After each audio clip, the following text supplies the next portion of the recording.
Hello. Hi, hope you all haven't been waiting for too long. I had, Okay, I'm not. I need to change my background. If I didn't have my tropical fantasy background, you could tell that I'm in my sister-in-law's basement and I had some trouble getting set up. Virtual background.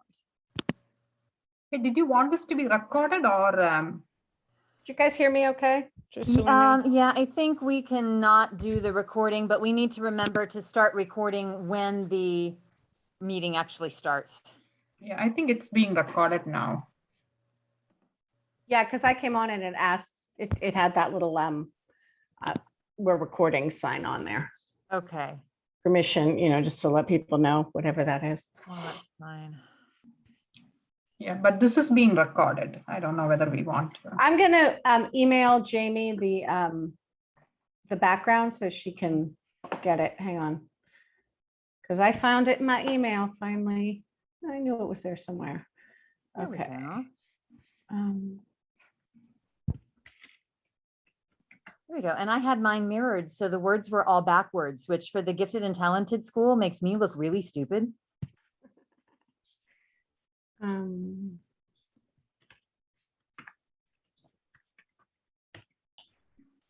Here, I'll resume recording and ask for a motion to bring the meeting to order. Okay, Michelle moves. Will somebody I second. Georgie seconds. All in favor, say aye. I Or you can stick your thumb up. That works too. And there's a little thumb raise over in reactions. That's kind of fun. So, all right, we'll get started. Welcome, everybody. My name's Susan Hawes. I am this year's PTO president. We've got a great team of people this year. And the PTO officers more or less have, you can see the Cvhs background, the same one that's from the website, the Vanguardian website. So we're all very pleased to welcome you here tonight to our very first PTO meeting of what we hope will be a kind of normal year. I can tell you a little bit about myself. I am, for those of you who don't know me, this is my 6th year beginning as a Carnegie parent. I have a sophomore and I had an older child who graduated with the class of 2020. Yeah. Let's see, this is my 2nd year as president, and that's kind of what I have to tell you about myself. We will start by with a greeting from Mr. Garner. Mr. Moss was unable to be here tonight, but Mr. Garner was able to come in his place. So welcome, Mr. Garner, and thank you for being here. Thank you for having me, and thank you everyone for being here for this first PTO meeting. I'd like to thank you guys, and again, as Ms. Hawes pointed out, we hope to have a normal year, as close to normal as possible.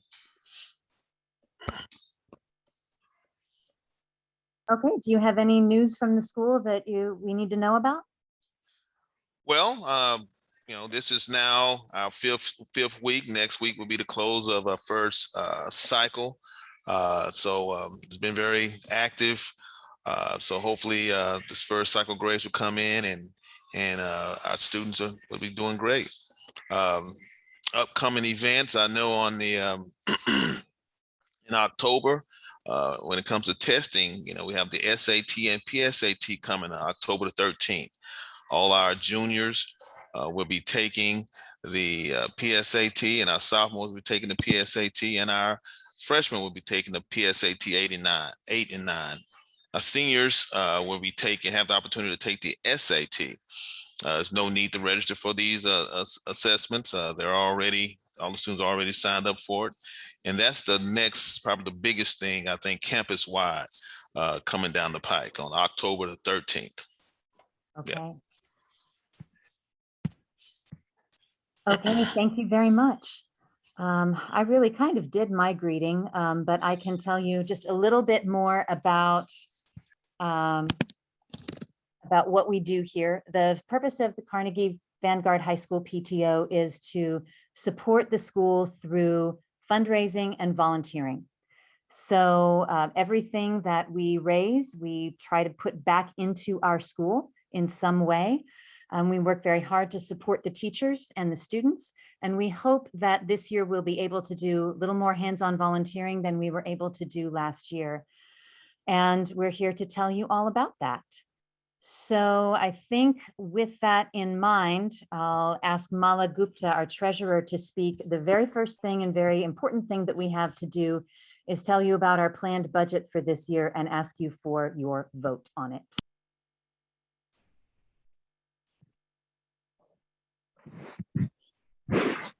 Hello, everyone. My name is Mala Gupta. I'm a sophomore parent and treasurer for our Cvhs Pto board for school year 21-22.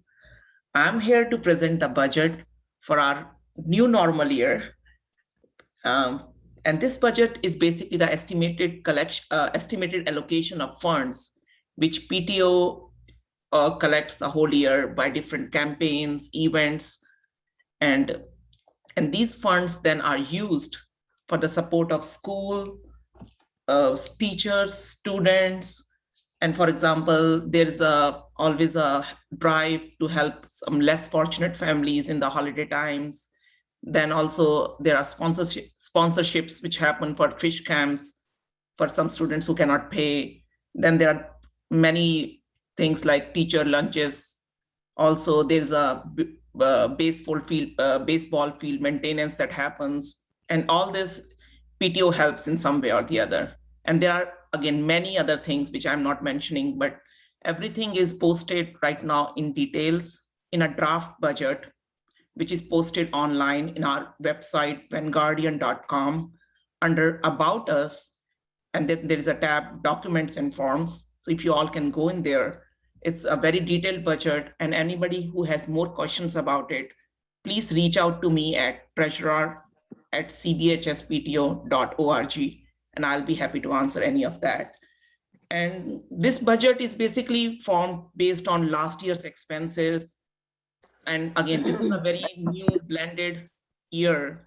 So there are some categories which are new, and some categories are based on the last year's. For example, in the previous years, we had food sales, which are done by PTO. And of course, this year, due to new standards by HIST, because of the safety, there are no more food sales or coffee sales. So that category has been eliminated. But we have added few categories like special events and all, which we are planning to run throughout the year based on all the based on everything around all the guidelines with COVID and all. So that is a new category, but everything else is pretty much based on the last year. So please look at it and let me know if there is any questions you guys have. And once this budget is approved by this meeting, then once it is voted yes, then we can start using those funds. So far, we have set up a goal of 60,000 for our Friends and Family campaign, which is our biggest campaign for the whole year. And thanks to the generous donors, we have almost raised 30% of it in 2 months, so which is great. Yay. Thank you so much for everybody for donating and helping and contributing. We definitely have a wonderful team of volunteers. And I really want to give a big shout out to all the volunteers, especially Shreya Prishat. She's helping me ordering teacher supplies, helping PTO ordering teacher supplies for the whole year. So yes, go take a look at our budget and we can give you a couple of minutes. Or what do you think, Susan? You want to give more time? Or Maria? I think a couple of minutes is plenty of time. It's posted in the chat, or you can do it the hard way and link to it through the Vanguardian website. But if you go to the chat, Michelle Farrell, our parliamentarian, has posted it, so you can just click on the link and it should open up for you. So let's take a couple of minutes and look at it, and then we can vote on it. So at 7:10, we'll resume and we'll vote.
Okay, I see a question about, do we need to pay for the food permit if there are no food sales? That is an excellent question.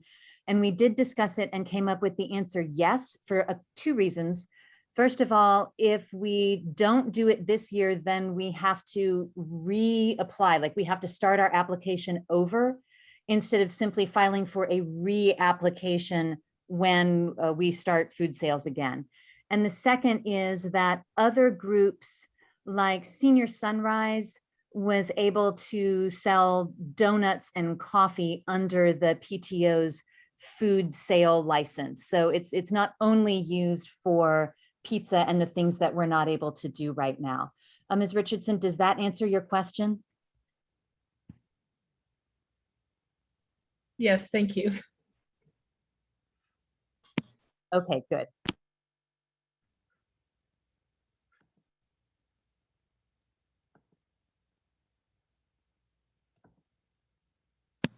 Okay, it is 7:10. Does anybody else have questions?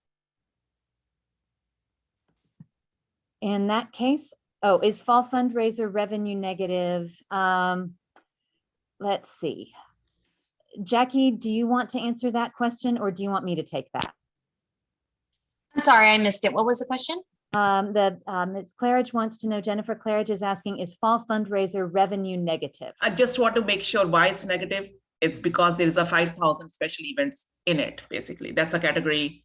So fall fundraiser itself is not negative. It has a 5,000 special event category added to it, and that makes it negative. So, and yes, now you can definitely answer about the special events. Yeah. Susan, if you don't mind taking answering, please. Susan, you're muted. Sorry, I thought I had unmuted myself and I'd muted myself. So the fall fundraiser is supposed to be a fundraiser, not a fund spender.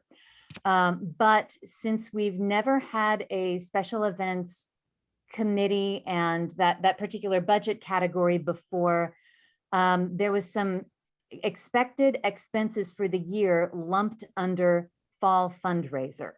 That's inelegant, but we're working through a better way to do it. And so we do expect to spend some money because you have to spend some money to make some money. But our intent is to spend a little bit on the fall fundraiser, for instance, to put down a deposit on a venue or to buy supplies. But no, we do not expect that to be something that costs us money. We intend to raise money. So thank you for asking. That is a good question. Anyone else?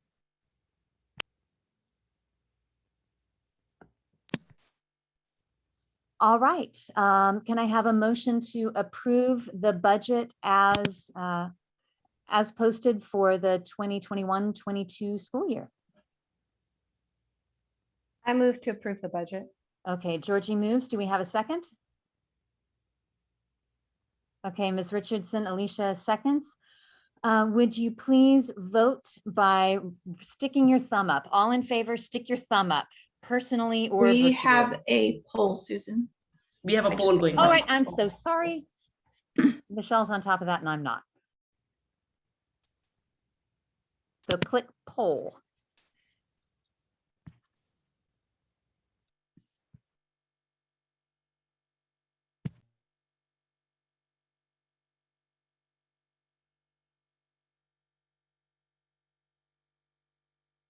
Okay, Michelle, just let me know when you've got a count.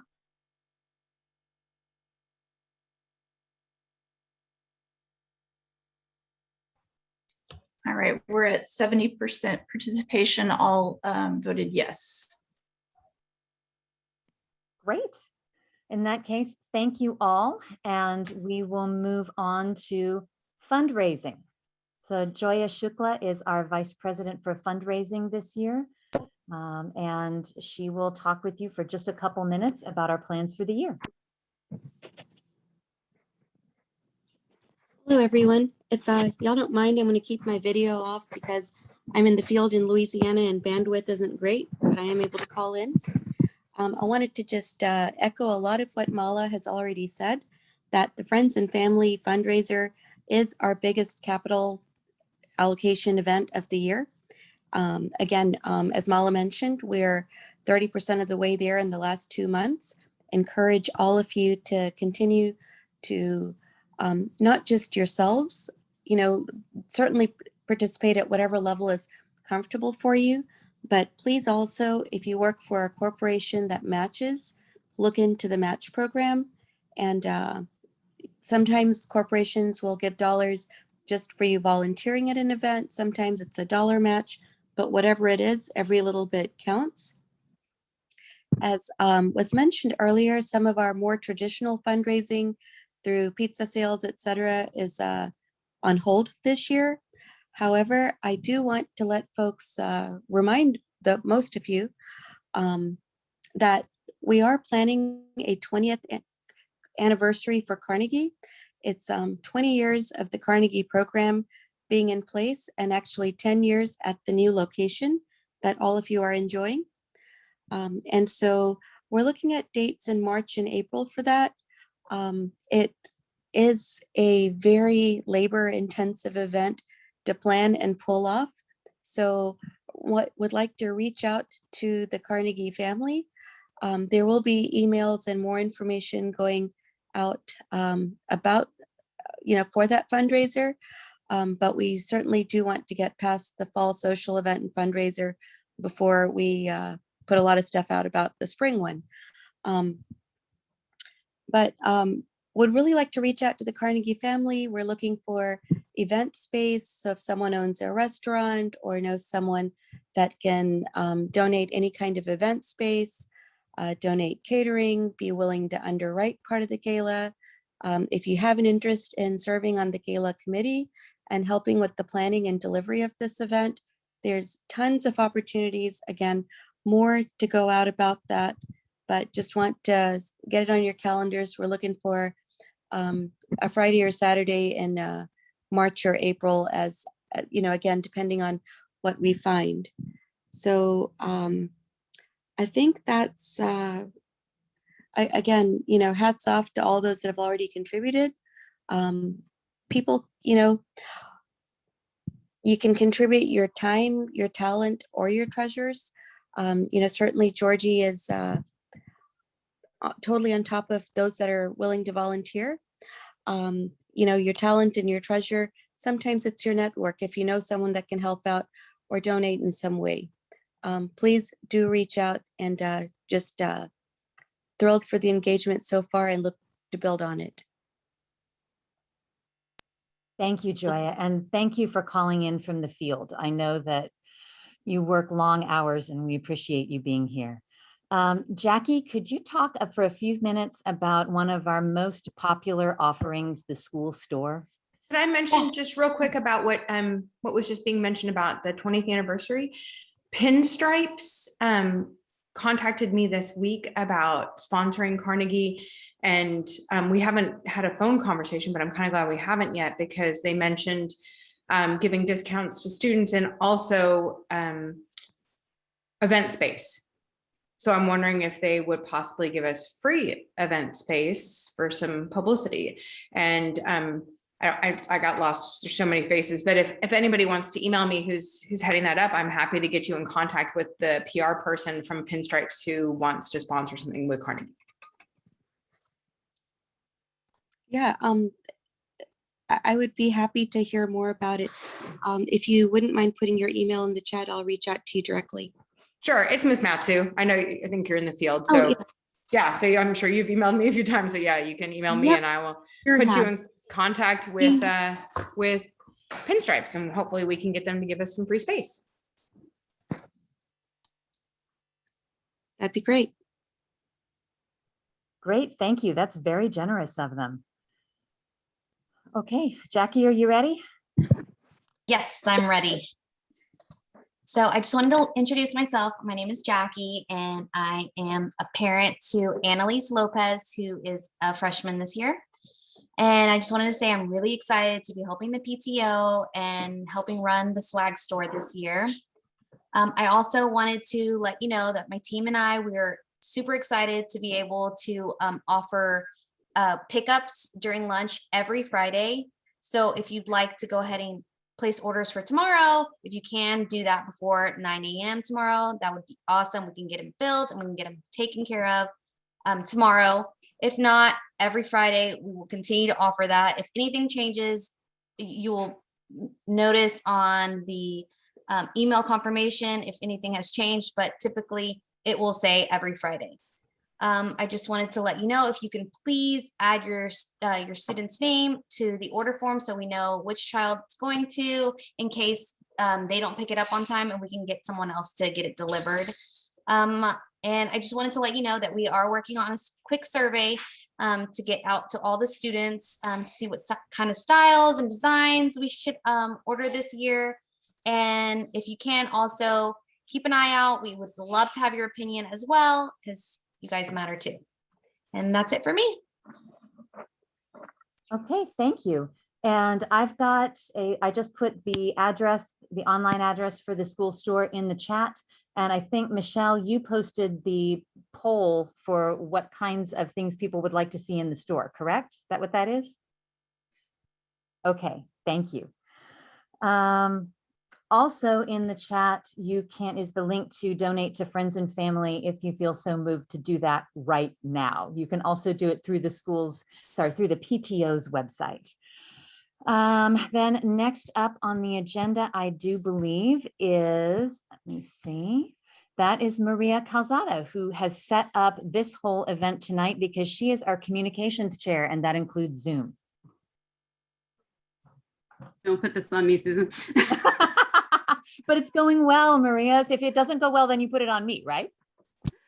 Hi, so yeah, my name is Maria Calzada, and I'm communications VP. And if you see me looking down, it's because I'm trying to work an iPad and the laptop at the same time. If you go to the website that we keep referencing, there is a page posted for tonight's meeting. You may have already looked at it before. We updated it today. It has the agenda, which has live links for everyone who's speaking. So if you're not catching some of the information, or if you're trying to get in touch with someone who spoke, for example, Jackie talking about the store, and you have a question, or there's something that you wanted to talk to her about and you're not catching it in chat because a lot of this is going too quickly, go back to our website, go to that post, and you'll be able to get her email, a way to get in touch with her. Same with all of the officers, all the speakers. There's live links for just about everything that we talk about. So don't feel like, if there was something you missed, that's going to be your last chance to talk to the person. One PSA, if you are trying to join the Facebook group, please answer the question. There's just a real simple question. It's either, what's the mascot? It's a rhino.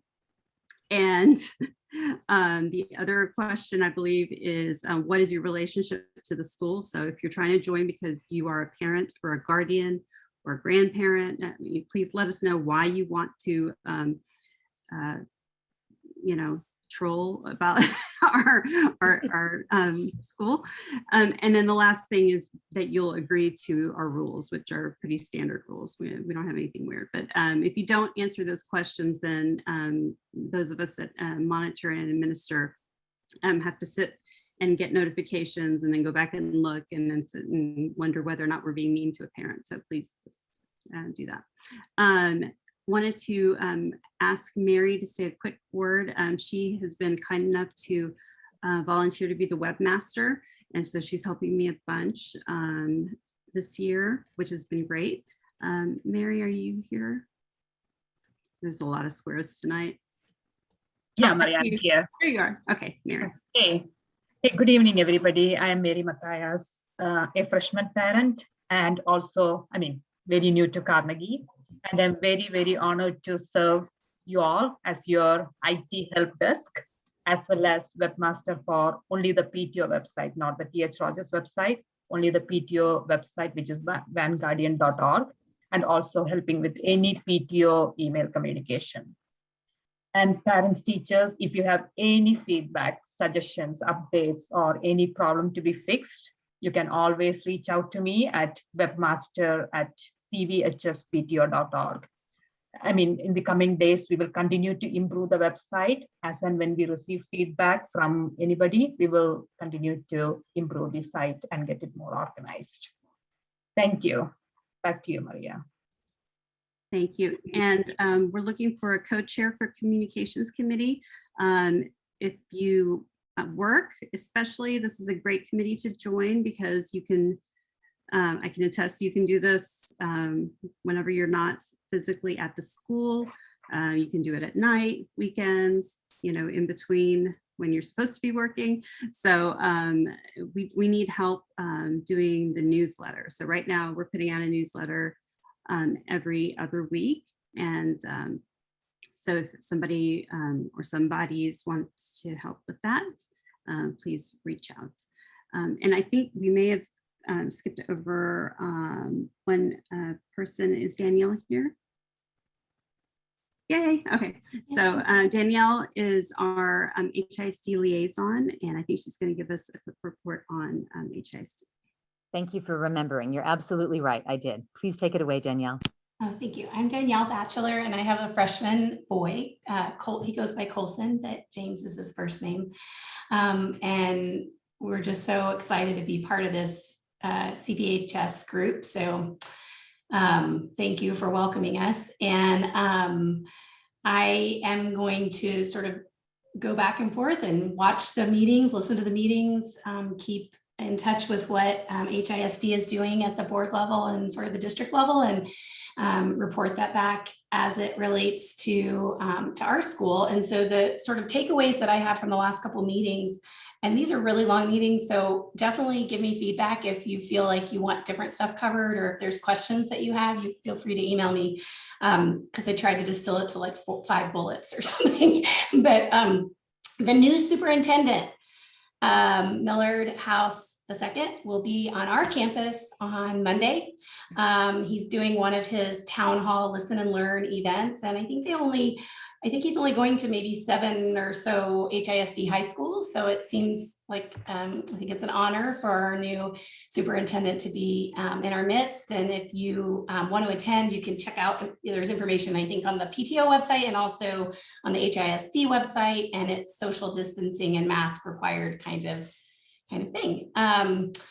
One of the takeaways from the meeting in August is that, you know, we should all sort of expect some holes and be patient with our students. And they specifically address the fact that that happens, you know, with the GT kids as well. So I think sometimes it's easy to lose sight of the fact that because you have a real self-starter, a really bright kid, or, you know, they're sort of taking more advanced curricula, that they're on it. But the pandemic affected all kinds of kids in all kinds of different ways, and everyone had different learning circumstances and environments. And just know that there's gaps, and everyone's on it, it seems like, and trying to identify those and help.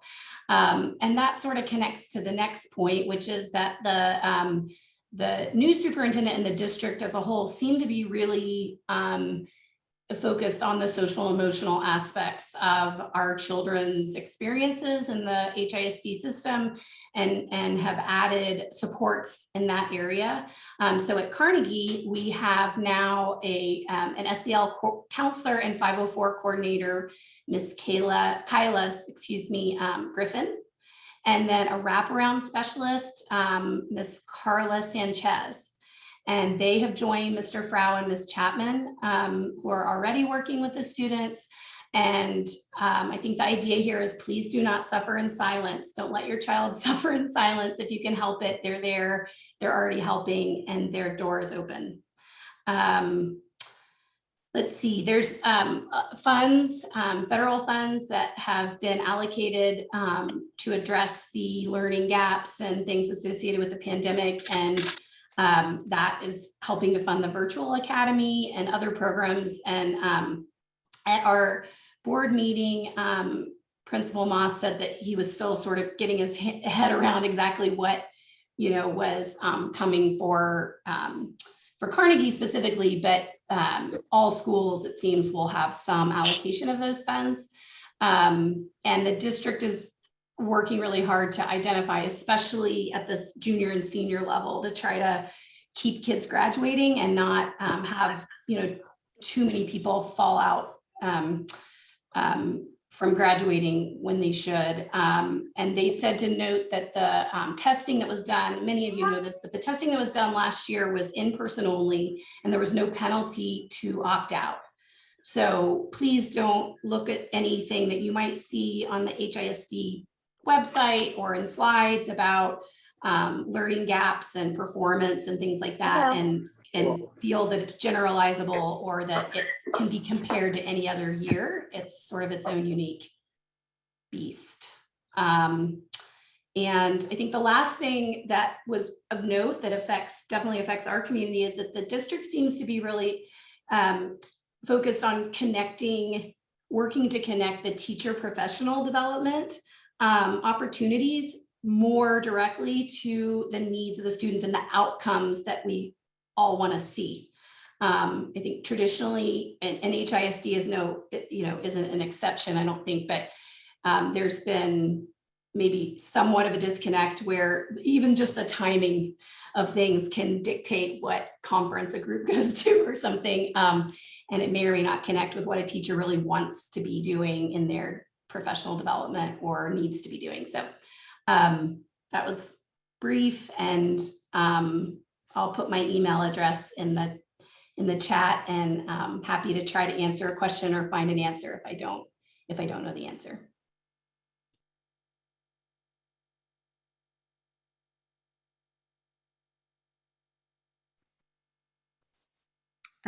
Susan, I think now we are probably at volunteer VP, Georgie. Oh, hi, I'm Georgie. Can everyone hear me okay? I feel like I'm not, okay, thank you. I always get paranoid. I am the Vice President of Volunteers, and I just wanted to talk a little bit about all the great response to the Teacher School Supply Drive and how many parents donated. I put a link in the chat, and if you click on that or on the agenda, the live link on the agenda, you can see all the parents who contributed. And it's really nice and very much appreciated by the teachers. Thank you so much to Minsa Kim and Mala Gupta. They really helped me pack everything up and get everything to everyone. And as more and more school supplies are arriving past the deadline, we're just going to put them in the teacher room behind the office and let the teachers take what they still need. So that went really well, and I really appreciate everyone who volunteered. It was really, really great response. And we didn't even get to have the Teacher School Supply Drive last year because of COVID. So it was really nice. I guess everybody had saved all their money from last year and just put it towards this year because we had a lot of supplies. Also, I guess that's about it for me. Just thank you. Thank you to everyone for the great response to volunteering, because it's really what, keeps driving the PTO forward. So thanks. Bye. Can I just say a moment, because I think we've all been at different schools, and the volunteer VP makes it easier or less easy for people to donate. And, I really appreciate Georgie's work and the amount of time and effort you've put into making it super easy. And those of us that are busy, I know I forget, I'm like, I'm going to do it. And yeah, because I'm just, all you got to do is click. And I, as a parent that appreciates the teachers, appreciate how easy you make it. So just thank you. She does a lot of work to make it easy for us to help. So it's my pleasure. Especially for the teachers. Yay, Carnegie teachers. All right, bye. Thank you, Georgie. May I interact quickly? This is Ms. Moumni. I'm the Magnet coordinator. And as part of volunteering also, I wanted to say thank you for everyone. But at the same time, wanted to ask if it is possible that I get some volunteer for the tours. I know I haven't really so far reached out. We got trying to make everything work with this new break room. It is working, but it's a little bit of a challenge to make it work. So as of now, I have a better idea of how to make it work. So if I can have some parents who would like to come, I need 4 or 5, no more than that, every tour. Just Is that online? You need them to show up online? Yes, it's all online. Everything Okay. is virtual.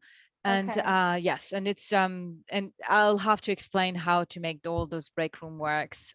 Okay, so parents, if you want to volunteer to be part of the magnet tour, put your email in the chat and I will send you to Miss Moumni. Because I'm not sure, I know it starts next week, but I'm not sure the dates, but I guess So it doesn't it's really matter if it's online, but maybe it it's does. every Thursday from this tour will start at 1, but really I need someone from 2 to 2:30. The volunteer will be in the break room from 2 to 2:30. So it's about a half an hour from 2 to 2:30. To answer questions from To answer parents. questions, to that the whole point is to share your experience as a parent, as a Carnegie parents with those prospective parents. I have the students and they're doing a great job, and it was interesting and it was good today. And then I wasn't exactly sure how it was going to work, but now it's much more clear to me, so I can ask all the parents if they would like to do it. All right, and I will also send out a sign up genius now that I know all the details, and I'm sure we'll have a lot of parents who want to. I'll email you also everything. So to make Okay, thank you. Thanks. Thank you. Also on that note, make sure that parents go to the HIC website and fill out the VIPS form so that you can do your background check. That way that makes everything easy for the ladies at the front desk when you're coming on campus. Actually, and technically, if they're interacting with students, they need it also in the virtual world. Got it. I'm going to put that link in the chat as well to the VIP sign up if you guys haven't done that yet. All right. I am back. I thank everybody for frantically talking while I unfroze my computer. So I hope nobody noticed until I told you. Jackie, I'm sorry, Georgie, are you done with talking about volunteering? You are done. Okay. Jackie, are you ready to give your presentation about social events? And then we can start moving toward our programming. Yes. Hi again. I'm speaking for Jamie, who is our VP of Special Events. I wanted to let you know about our first social, our fall social that we will be having. It's a friends and family event at Kirby Ice House at 3333 East Side. And it will be Wednesday, October 27th. We haven't yet determined a time, but they will have a steak dinner available for purchase. And if you choose to have that, you can. If not, there will be 2 food trucks, I believe. And if you can't make it, no worries, because we do have other adult parent-only events planned. Okay, and then for our students, so we have a possible dance that we're trying to get done for each grade level or total. We're still working on the details of that. Another thing that we're trying to get started is maybe hopefully a breakfast gathering, a grab and go of some sort for our students. And then some other ideas that are coming forward are a movie night. It might be per grade or for the whole school, and a CVHS version of Critical Mass and a game night. And if you have any ideas, please feel free to share them. You can email Jamie or I'm the VP, I'm the freshman parent rep.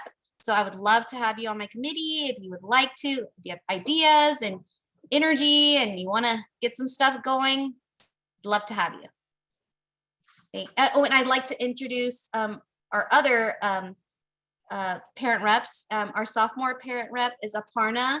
Our junior parent rep is Atreyi, and our senior parent rep is Maria. Thank you.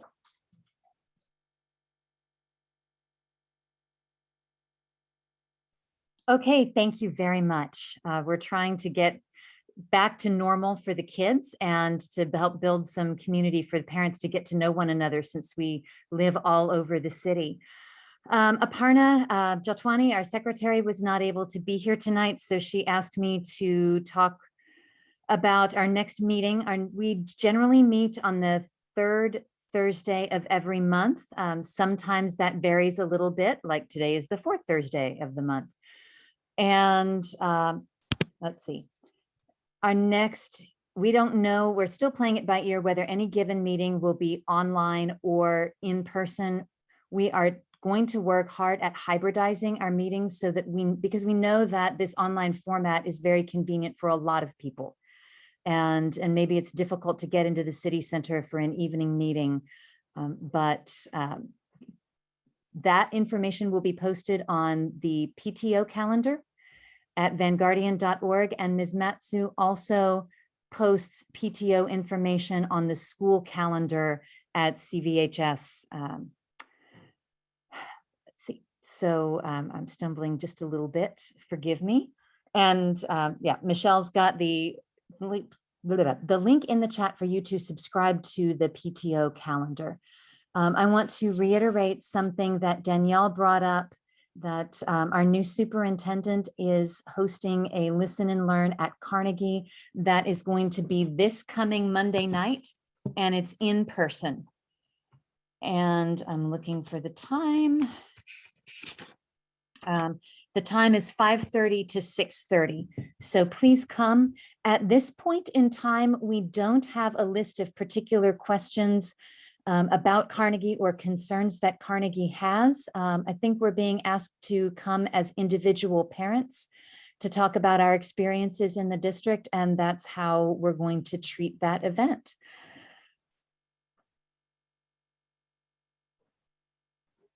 Okay, and I see a question. The fall fundraiser date was just confirmed. I think that happened in the hour before the meeting. So it's not up on the calendar yet, but it will be. And so the social event on October 27th, Jackie, do you have a time confirmed for that or not yet? Not yet. We're working on a time. Yes. Okay. And is it open to students or other children, or is it an adults only venue? It's an adults only venue. Yes. Okay. All right, I think that's the questions that I see. Michelle, would you be willing to, oh, where is it? It is, actually, Jackie, can you put the location in the chat? Okay. Is this something that will be open for or encouraged for faculty and staff to attend? Or is this, you really want it to be kind of like a parent gathering? No, we'd love to have you all of you. Okay. So as soon as you have info, I will send out a calendar invite to all of the faculty and staff. Just let me know. Thank you. Mm-hmm. Okay, Michelle, are you ready to adjourn the meeting part of the meeting and we can move on to our programming? Yes, absolutely. This concludes the PTO portion. Can I have a motion to adjourn the PTO portion of the meeting? I see Maria is making a motion. I have a second. I see a second from Mala. So we are adjourning this meeting, and but stay, because now you get to do Carnegie 101, which is what you all want to know, is how does my kid survive this? So I will turn it over to the school staff. Okay, I'll facilitate.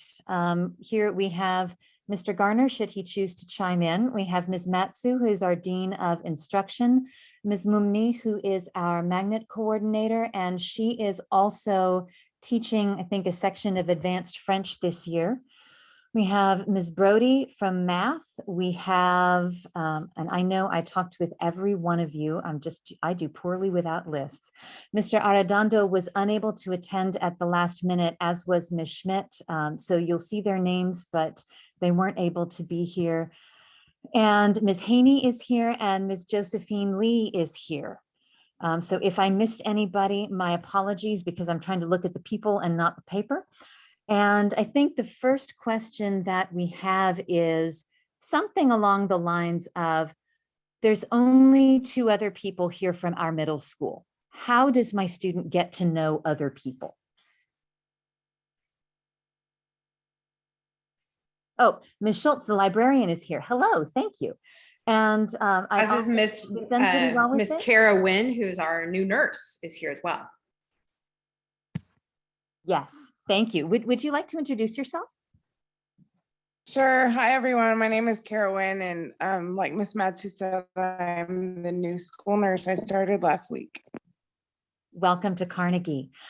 I guess the best thing for me to do, I think, is ask you all to introduce yourselves. I've given a rundown of your names, and then I've pre-started with a question.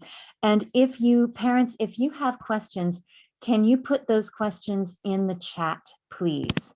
And we will make sure that they are directed to the group of teachers. Ms. Matsu, would you introduce yourself, please? Sure. Hi, I'm Melissa Matsu. I'm the Dean of Instruction. I'm Nguyen Garner, the assistant principal. I'm Ms. Moumni, I'm the magnet coordinator. Hi, I'm Dr. Charlotte Haney. I teach human geography and macro and government. Hi, I'm Julie Brode. I teach Algebra 1 and half of the Algebra 2 classes. Hi, I'm Miss Lee. I teach English 1, English 2, and honors journalism. Okay. I want to add that Kara is also a graduate of Carnegie. She graduated from Carnegie. Yes, welcome back. What class were you? 2007. 2007. So what do you think of the new building? Oh, it's way nicer than the old one. It's very nice. I'm enjoying it. Well, thank you. Welcome. We're glad you're here tonight, and do feel free to join in. Ms. Schultz, did you introduce yourself?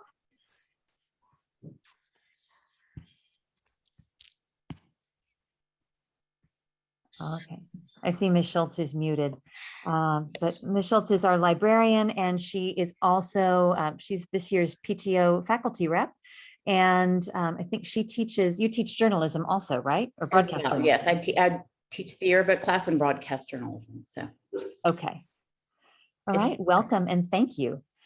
So we'll go back to the first question, and that is, how does my kid meet people? Carnegie's a growing school. It's bigger than it was, certainly bigger than it was when Ms. Nguyen was a student here.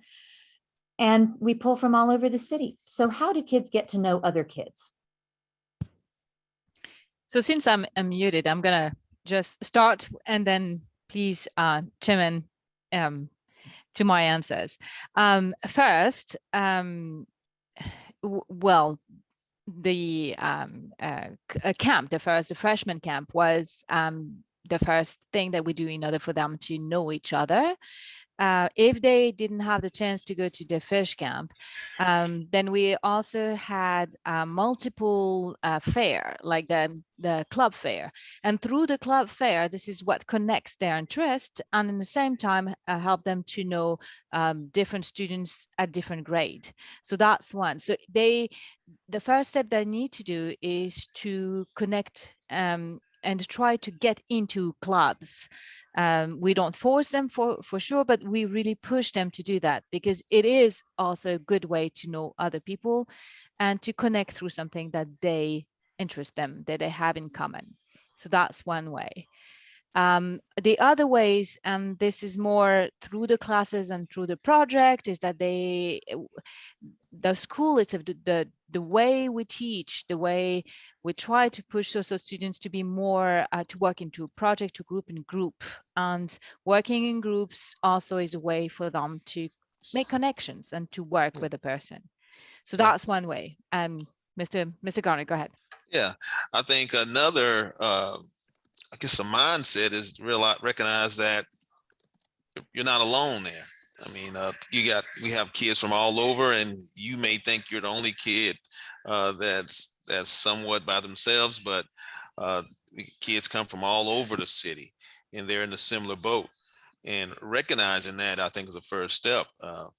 That you're not the only one experiencing that situation, and so that you should try to reach out to those other kids, because I mean, we pull from so many schools. I don't know how many we pull from, but I know it's more than 20.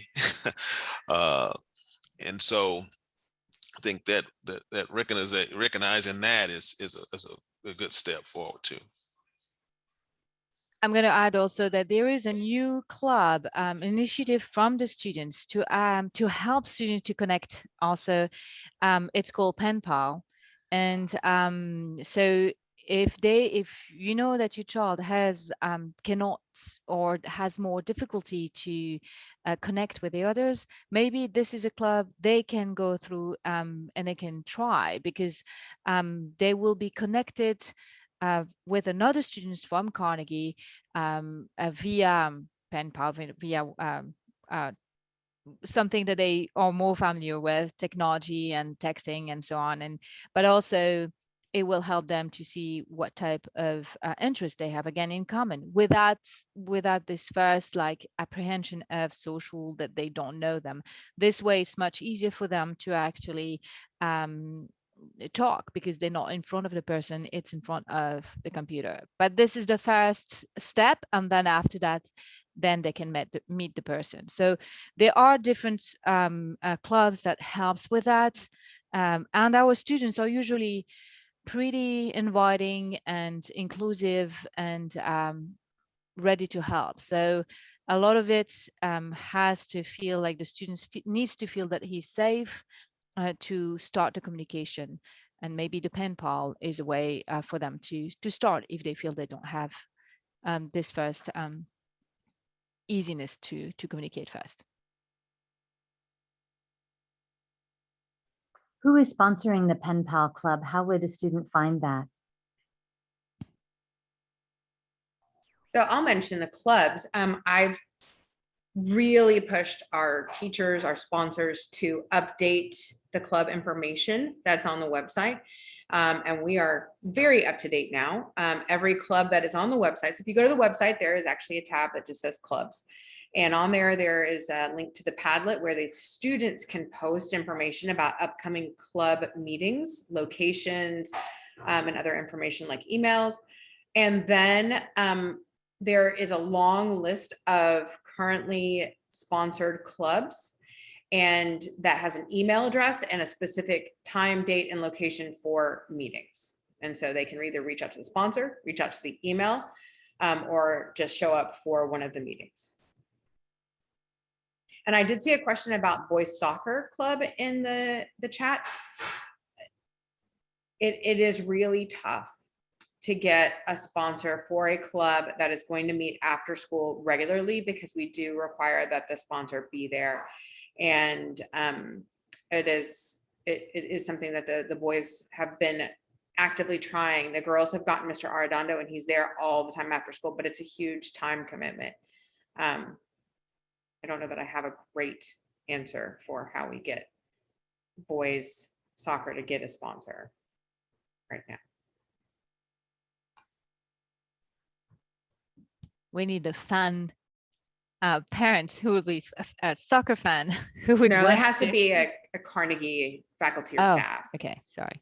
So, but I will say that there are a few freshman teachers to come back to the how do students get to know each other. I know that when Miss Moumni did an analysis of our incoming freshman class a couple of years ago, it was over 50 middle schools represented. And so we're aware of that, but maybe some of the freshman teachers can talk a little bit about when I go in and I watch their classes, they certainly have many different small groups and projects where the students have to interact with each other and kind of have to get some kind of contact information or something where they have to interact more than just in the classroom. And that allows them to meet and get to know some of the other students in the class that they may have never interacted with before.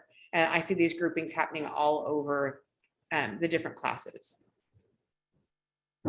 Yeah, I guess I can speak to that because I don't see at the beginning of the year, I was also really concerned that there might be some like re-socialization that was required after being at home for so long. But from my observation, just like working with the freshmen, they seem to be like really coming together on their own. I mean, definitely through group projects, through through the clubs, but I see them connecting really, really quickly since the first week of school. So I'm not, at the beginning, I was also concerned about that, but I am definitely not anymore. We've been able to like kind of connect students and link them up with certain clubs and interests.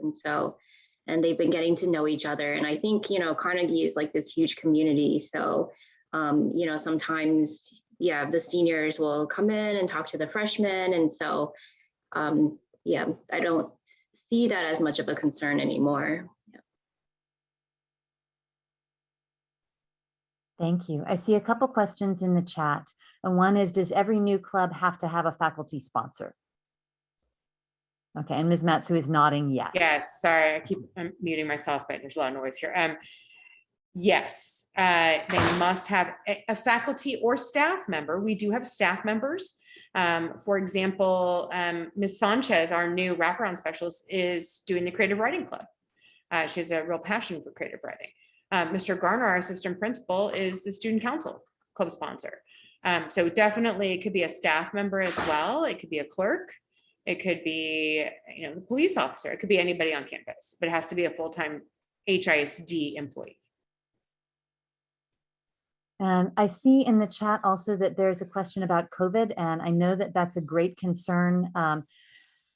Can we briefly, maybe Ms. Nguyen and Mr. Garner, could you talk about what CVHS would do if a student needed to stay home, how they would keep caught up, for instance?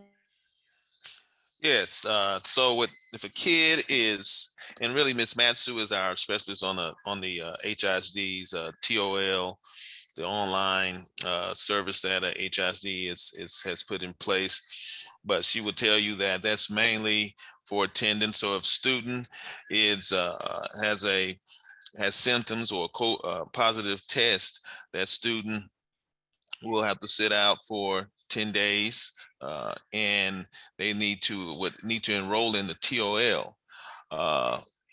Pretty much is online instruction for 4 hours in the core subjects. Now the problem there is that the core subjects are really based on comprehensive HISD schools, and their core subjects are not in line with our subjects. Most of our core, pretty much all of our core classes being pre-AP or AP. And so really the student will, while out, will still need to stay in contact with their teachers to get the assignments, the lessons, and everything else that you need to, to keep up with Carnegie, stay in contact with the teacher. And really, but they are required to sit in front of the screen for the 4 hours for attendance purposes. And we're finding out that some of those classes, they actually pose questions and expect some of our students to respond. And they expect interaction is what they expect. And so if I can just jump in, I've actually asked, as we started the TOL process, and I know there's kind of 2 questions here. One is COVID positive, contact tracing, vaccinated, symptomatic, et cetera. And the other one is, how do they keep up, right? So the keeping up is they just need to keep in contact with their teachers.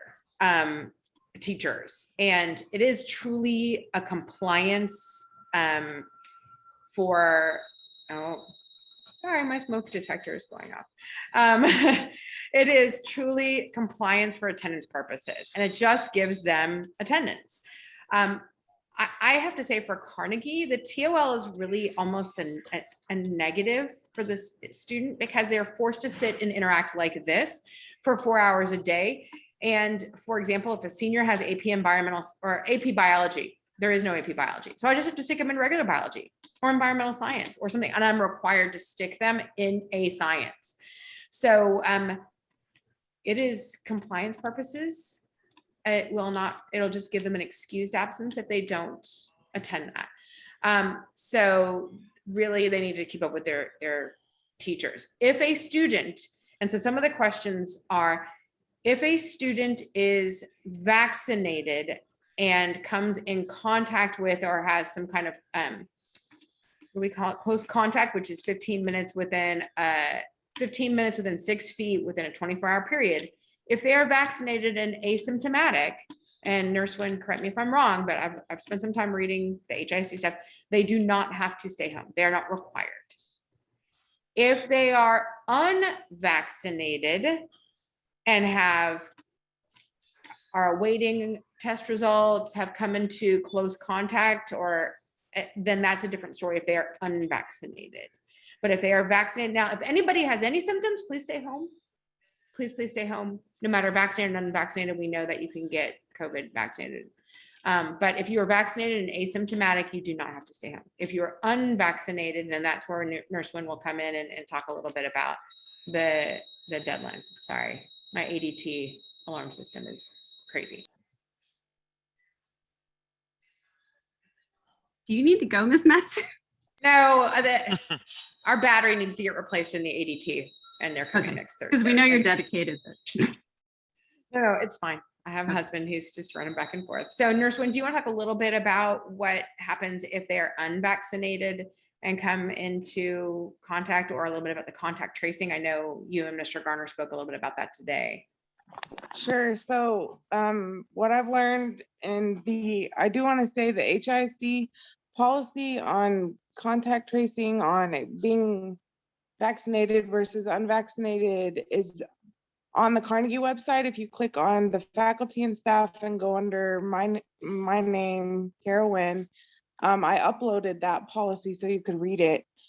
So I just follow that policy. If it's to, for example, if we have a student that's let us know that they have tested positive, then we look at the class seating arrangements, and each teacher has a copy of their seating chart, and we look at where the COVID positive student was, and basically just contact trace the students around, each class. And then I interview each of them and find out if they're vaccinated or unvaccinated. If they're vaccinated and they've been exposed, Ms. Matsu's correct, they don't have to isolate.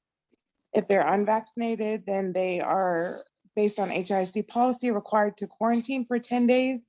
If they get a COVID test on the 5th day and it's negative, they can return to school on the 8th day per HISD policy. And like I said, all that information is on there. I've probably read it 20 times because it is a little confusing, but if you have any questions, you can email me anytime and I'd be happy to help. Okay, thank you. I know that's important information to all of us.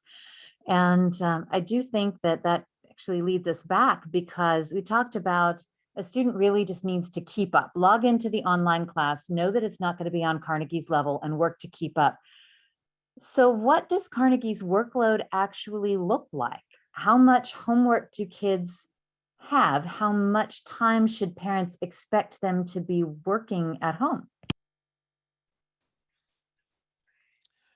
Mr. Moss has always said, and I tend to agree with him, that a student needs to be prepared to have to deal with at least 2 hours of work every night. And so I think that would be, and that includes, your reading, your studying, and your pencil and paper work, or I guess it's key and screen work nowadays. But just plan for that. Just a plan for at least 2 hours an evening, and there are going to be sometimes there's more than that. Of course, this really depends on the student too. Some students at 2 hours maybe 90 minutes. For others, that 2 hours may be 3 hours. So it is. We do have a rigorous program over here, and we expect the students. Expect a lot of from our students, and our teachers give a lot to our students. If I can add, oh, go ahead. I was just going to add, it depends on the grade level. I was speaking to a parent today, and I have some students who are taking 6 or 7 or 8 AP courses, and yes, you can actually have 8 or more within a given day, because you have Physics C, which is 2 components, and you have, there's just a lot going on. So it also depends on the student. We have freshmen who come in taking Algebra 2, and that's going to be a more demanding course because it's mostly not a freshman class. We have some freshmen who come in taking pre-cal, or freshmen who come in taking Spanish for AP. So it really is dependent on their, and also it depends on a couple other things, how perfectionist they can be about turning their work in. Some of them want to spend inordinate amount of time to make it perfect before they turn it in, as well as their reading level. As someone who is not the best reader myself, I'm a science math person, being a slower reader is just going to add a significant amount of time And that's just something they just need to be aware of. Ms. Moumni, I know you were going to say something. Yes, no, I was, so it's completing what you're saying. It's just that indeed the students, the main work of the students to come prepare for the class. So a lot of it is the reading, which means that if a child has a comprehension level, retain and of what they read, if they understand easily what they read, then it will take them less time than if because the level of reading and also the type of reading is not to a high school level necessarily, it's almost to a college level. So it gives them, it's a different type of reading, and it might take them more time at the beginning, but as they go, they learn how to read more efficiently, they'll understand better this type of concept, and it'll be easier. So it might actually, as they get used to the type of work, the expectation of the teachers, they might be more efficient and have less work, or feel more competent in what they're doing. So at this level, what I would like all the parents to understand is, if you can push in a way your students to ask for help, that will be the best help that you can give them at this point, is because they have this, when they come in as new incoming students, they're not used to ask for help. And this is usually what we try to get them to understand. This is not a normal high school. And in order for you to be successful, you need to ask for help. Help can come from your peers, can come from your teacher, can come from the tutoring session, but helping will, and at a different level, not just the content, but the organization, the time management. If you see that they're overwhelmed, if you see that it's not efficient the way they work, maybe get them to ask for help. That's it. Can you talk with us a little bit, and we'd like to hear from some of the teachers too, what kind of help is available? For instance, I know the National Honor Society offers tutoring. What else is available? So hi, everybody. I wanted to, just before we answer your question, I wanted to piggyback on what Ms. Moumni is saying, because it's easy to focus on the struggle of this year. And freshman year, there is a lot of struggle. There's a lot of growing pains. But on the other side of it, the advantage for your student of going to a place like Carnegie, and I'm speaking as a parent who's had several children come out of Carnegie and be successful, is that when your student gets to college, they will have those skills that they need that will help them be successful. So our students know how to read a textbook. And I remember that many of my peers at college had never opened a textbook before. And that's something that you hear over and over and over again. And our kids know how to attack it. So this freshman year in human geography and several of their other classes, they're really developing that skill. And once they master it, they have an advantage over their peers. So I'm going to turn the rest of your question, Ms. Hawes, over to someone else, but there is tutorials available from every teacher, as well as the National Honor Society. We had a student approach us who had transferred in just this week, who wants to offer AP Human Geography tutorials in addition. So there's lots of people who want to give help. So take it away. Yeah. And also, you know, we built in time in the daily schedule for accessing that help. You know, our SSEPs, 30 minutes every Monday, Tuesday, and Friday. Again, our SSEP ADVO period on Wednesdays, 90 minutes. Our lunchtime, which is what, hour and 20 minutes. We try to build in time in the day so the students can get that help, because we know that is demanding, and you know, we just need to get the students to recognize when they're struggling and ask for help, as Ms. Moumni pointed out. That's a big one, asking for help. And I know that Ms. Moumni and Ms. Haney, both in the social studies world, and I am too, We mentioned the reading because some of our students, some of the freshmen come to Carnegie and they don't necessarily see reading as homework. And that's a big, that's what they're gonna have to adjust to right there. That reading is the primary homework in the social studies at Carnegie. You know, from the jump, they're taking college courses. You know, that AP Human Geography is a college course. That's college material that the kids are dealing with. There's concepts there that they're not familiar with. They can't use their prior knowledge, you know, to figure it out. They're going to have to actually sit down and read it and have their Google screen open and to help them understand some of the things they're reading. And that's the way it is all the way through. You know, all the social studies courses are college courses. So that's the reading is fundamental at Carnegie. And that's the major indicator of success at Carnegie in the social studies courses. And maybe Ms. Brode could talk a little bit about the math tutorials. I know that they've already started.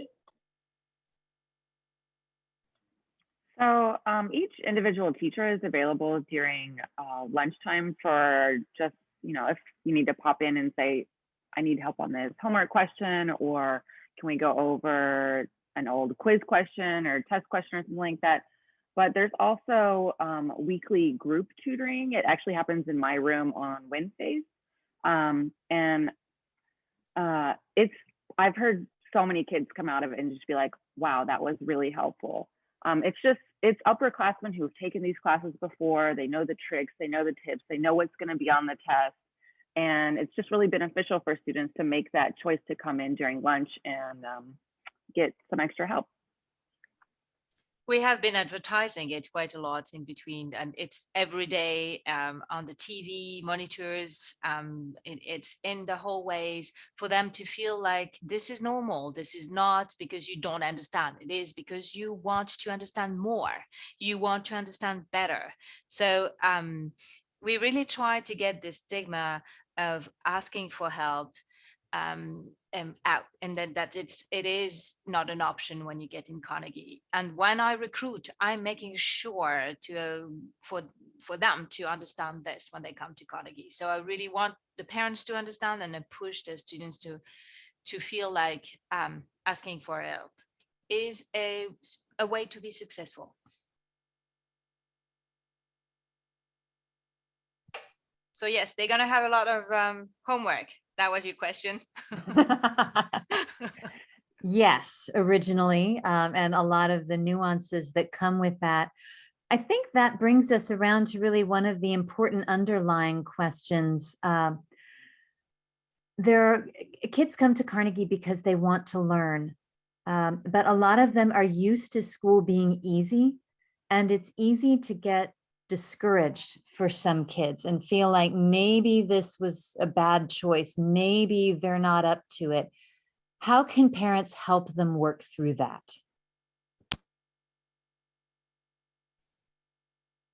So I can first, I'm just going to say one thing and then I'm going to let, first, I would like parents to understand that not to put pressure on the students. It's like, you have to have an A. They always had an A and suddenly they don't have an A and that becomes catastrophic.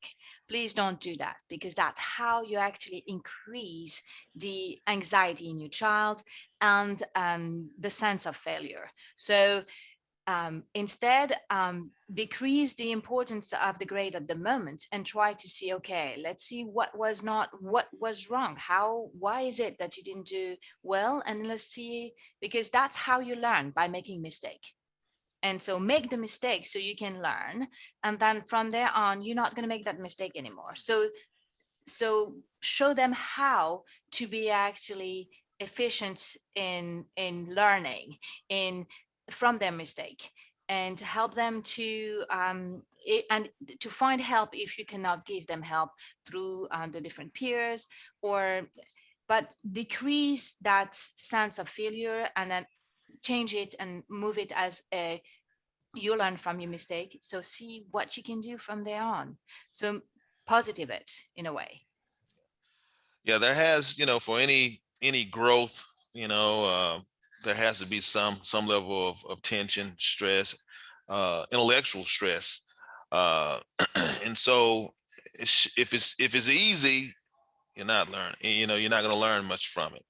So there needs to be some level of intellectual stress to push yourself. Now, also you got to recognize when it's gone, has reached a tipping point. If a student is a bunch of F's, you come in, you turn around and the student is giving up and now they're not turning in work.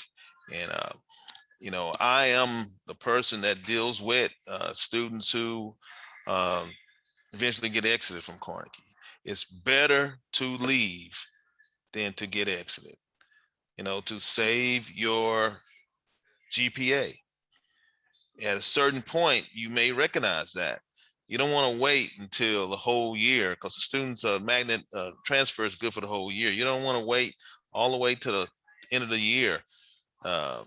So I think you need to try to measure, is this simply just intellectual stress that my child is facing? Is it something that a little more, managing my time management can improve this? Are my expectations too high? My kid makes straight A's in middle school. Straight A's at Carnegie is a little different. And as Moumni pointed out, you may not want to put that type of stress on your child to make straight A's, anything like that. But at the same side, if the student is making F's and zeros and not doing the work, the kid needs to want to be here. Can't be the parent. Can't be the parent. I want the kid there, but the child wants to be at another school with their friends or want to be somewhere else. You need to quickly figure what the situation is and make a decision. The one thing we have students at the end of the year and the parent want the kid there. The kid didn't want to be there. And that's, I think the kids who want to be here, they find a way. They find a way.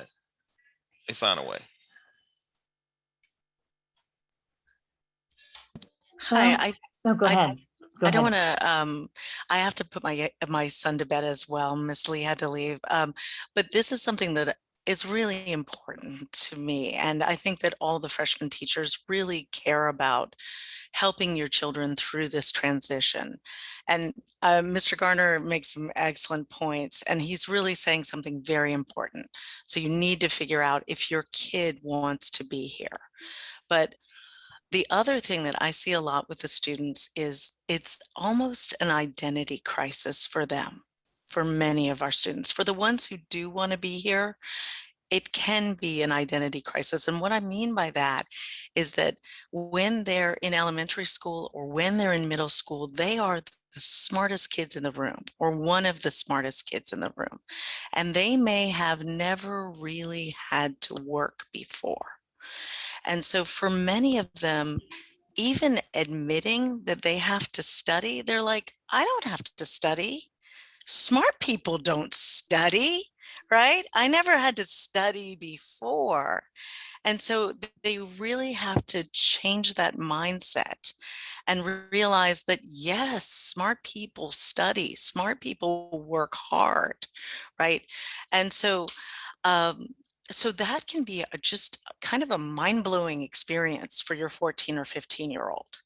And so going back to Ms. Mooney's point about the stress that the kids are managing. So the kids are managing learning all of these new skills and with sometimes an identity crisis of, am I actually smart?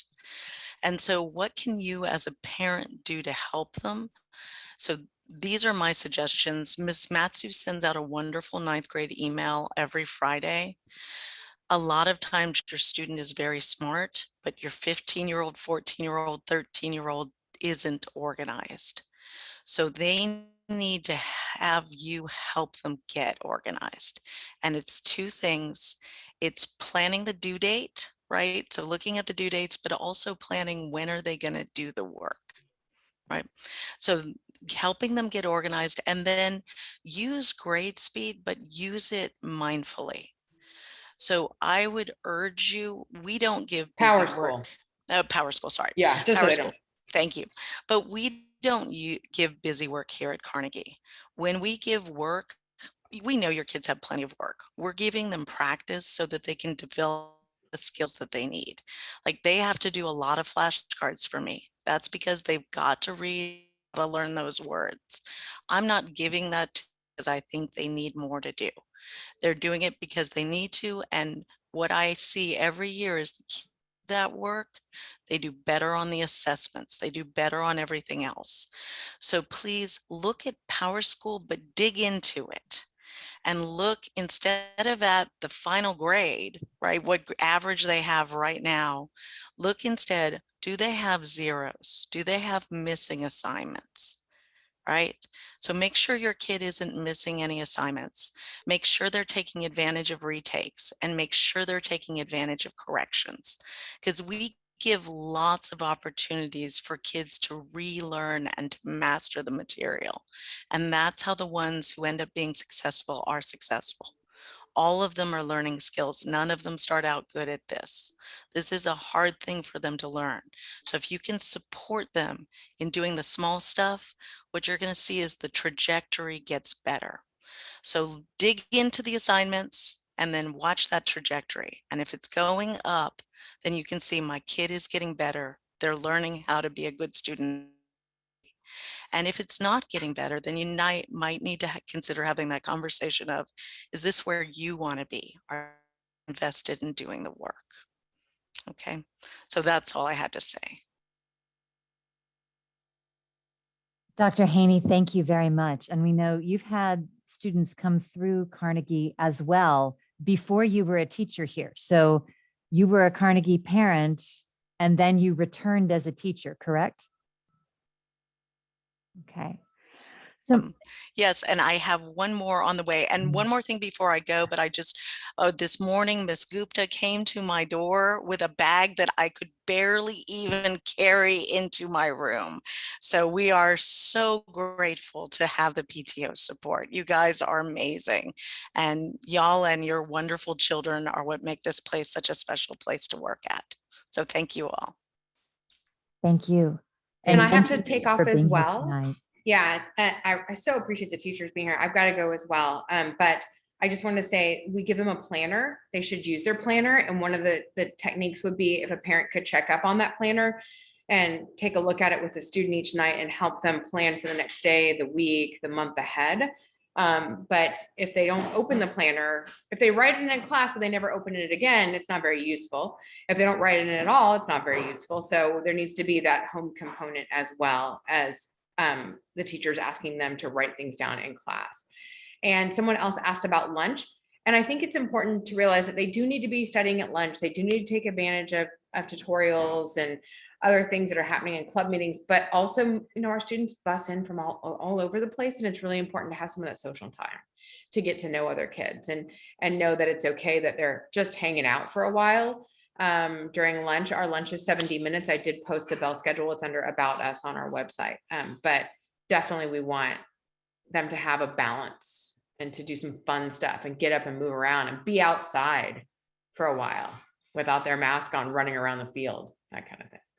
So, but I just wanted to say that before I leave, and thanks so much. And I'm always available, lots of emails. So thank you. You're welcome. Thank you for taking the time to be here tonight, Ms. Matsu. Have a good night. And I'll also read from the chat for everybody that a parent, Cyrita McNeese, sends Google invites to her child. This is something that has worked for them. Looks at the schedule from the Friday newsletter and sends her child a Google invite as a reminder. So that then lands in their child's electronic calendar. Did I understand that correctly, what you're doing?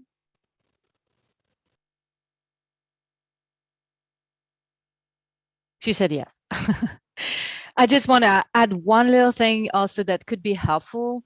Is often it's easy to get lost in time when you're doing homework or when you're reading and you're rereading something, and it becomes and you get lost, and then you spend 3 hours and you haven't really done anything. One little tips that we give is also make your child aware of his own capacity, and then tell him, okay, look at this. How long do you think you need to read this? Make him think through it. Okay, I may need 20 minutes, 30 minutes, an hour. So if it is an hour, you time it, you put that time, you put 20 minutes, 30 minutes, and then you make it so this is the time that you have for that assignment. You don't have more time. Just use the time that you have. It will maybe help the students to focus more, be more aware of the time that he has, and manage better his time, because often they don't see that limit. And lately, because they've been in that a whole year at home where the time was limitless and there was no real structure in time, actually coming back to a more structural time frame also, and everything is more structure, maybe helping them to also focus through their homework and through that, just with giving them time limits, and but not you giving them, making them aware themselves of the time that they think they can do that. So it will also make them more conscious of themselves and what they can do, and make them think through it. And I would, I love that. And once the student establishes that type of time it takes for them to do a certain task, they need to schedule that time. You need to schedule it. When I get home, I got 2 hours, I got whatever, I do that. But when that's over, it's done. You got to sleep, you got to eat, you got to sleep, you got to wake up. You can't just do it, all into the night, and you can't do that. So they need to learn how to manage that time that they have. They have carved out of their day. Manage that time. Now, there are going to be some times when you have to do on a weekend or whatever and do all, be up a little later, but that shouldn't be the norm. If that's the norm, they're not managing their time and what they have. They got to be able to manage that time right there. So yeah. So Ms. Brode, I saw in the chat talking about time management that you mentioned swimming downstream. Can you tell us a little bit about that, please? So from what I remember in years past, it's not my personal club. The other Algebra 2 teacher is his club, but from what I remember in years past, it's upperclassmen who kind of work with the freshmen on how to survive freshman year. Like, what are your study skills? Like, what are you doing during advocacy? Are you using that time wisely? What are you doing during lunch? Are you using that time wisely? And it's just also it's another great place where freshmen can go to meet new people if they're looking for like study groups and stuff like that.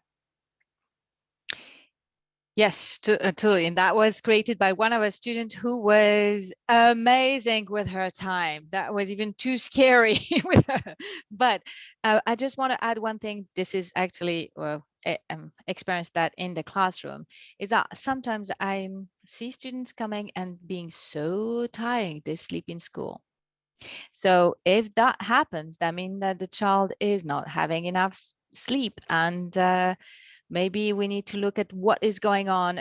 Why are they not sleeping at night? What is good? Are they doing something else after? Because that's also a vicious a cycle, a bad cycle, where they get after less sleep and then more tired and overwhelmed and not doing what they need to do and not being focused in class nor at home. So sleep is very important.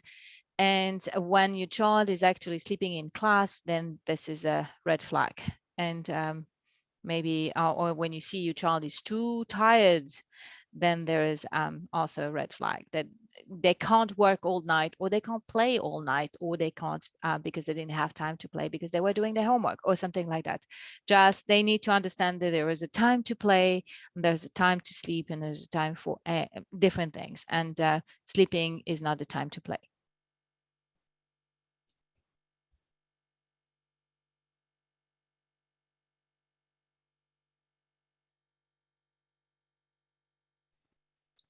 I have one tip, just as the mom of a senior. in retrospect, I wish I would have told him that he was very focused on his AP classes and, the grades there. And just remember that the like PE and stuff like that, those are 4.0 classes as opposed to the 5.0 classes. And so they may ignore, or like in my child's case, he could care less about PE, and he got a B, and that's devastating to their GPA. So just like, so you might have a kid like this. So just that's the kind of thing that pay attention to those classes that they may think are kind of throwaway classes or classes that they just have to take. When they become seniors and they're applying colleges, that they may be spending all of their time focusing on AP classes and some of these supposedly easy classes, and they, wear the wrong sneakers or whatever. Anyways, there are 4.0 classes and 5.0 classes at Carnegie. They're not all 5.0.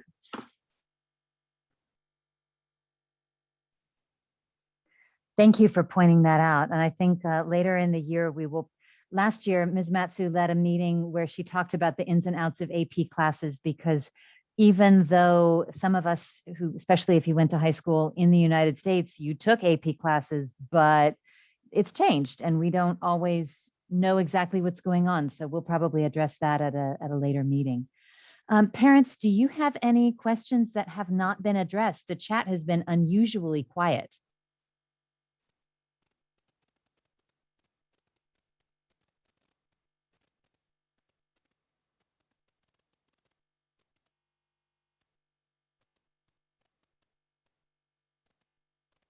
Wow. So I will take that, unless somebody is seeing something that I'm not, I will take that to mean that, yes, taking it all in, says one father. Good. I will take that to mean that everybody's brain is full, like the young boy in the cartoon says, and that perhaps we should call it a night. Thank you very much to everybody, parents, for taking your time to come and be here at Carnegie, and your teachers and administrators. Thank you for taking your time to come and talk with us. We know school days are long for everybody, and we really appreciate you. Thank you, all of you too. Can I just add one little thing? And it has nothing to do, it's more like I'm trying to prepare for the next career fair. And so I just want to put a little, how do you say, bug in your head to get that this is coming. And then if you would like to participate, it's going to be a virtual because we can't have much into the campus yet.